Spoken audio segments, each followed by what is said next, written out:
Hello guys, how are you and how are you doing? So the lesson about places for living things you can find in your booking page 205. The places for living things, which means that we have different places that living things do live. Okay, now let's get down to the information. Every living thing has an environment to live.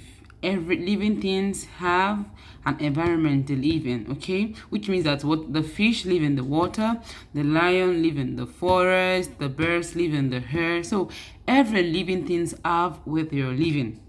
And what is an environment? An environment is everything that surrounds a living thing. An environment is everything that surrounds a living thing. So environment has living thing and non-living thing. An environment has living thing and non-living thing. And the living things are what? Plant, animals, and so on. While we have the non-living things, which is what? The water, the sun, the air, and the soil. So, but the living thing and the non-living things have a relationship. I mean, they help themselves, okay? So, the living things need the non-living things. All right. Let's see. The sun is important to the environment. Don't forget that the sun is always important. I told you about this in the class, okay? That the sun is always important in the environment. Now, the sun warms the earth's hair, like the hair that we in the atmosphere. The sun always make it so warm. Sometimes the hair is so cold, and you need a warm hair. So the sun has to play its role by warming the earth's hair. Now, the second one is what? The water. The sun warms the water.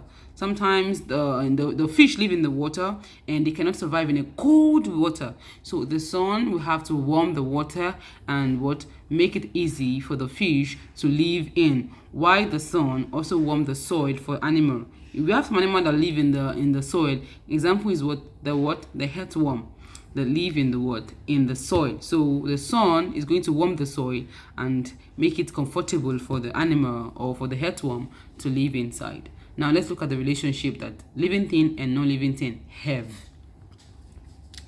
Earthworm have a relationship with the soil. Do not forget that the soil, is a non-living thing. The soil is a non-living thing. The soil is a non-living thing, and the earthworm is a living thing. So, how do they have a relationship? They have a relationship because what? The soil is the home for the earthworm. So there must be a relationship between them. That is how the non-living thing, which is the soil, help the living thing, which is what? The earthworm, and they interact together. They have a relationship together. And finally, let's look at the relationship between the water, the bear, and the fish. You know that some bear have go for hunting in the water.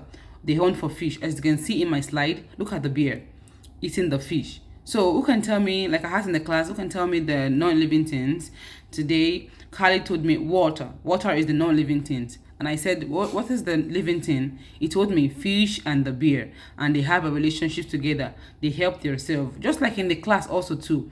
You have, in the school, you have a school building. You have a table. You have a chair. You have your teacher, which is the living things. And you, the students, living things. You sitting on the chair, you are having a relationship with the non-living things. So they have to have a relationship between themselves, living and not living things. So I hope you understand. If you still want me to talk more on this lesson, just come to me in the WhatsApp. I will reply all your questions. All right, take care.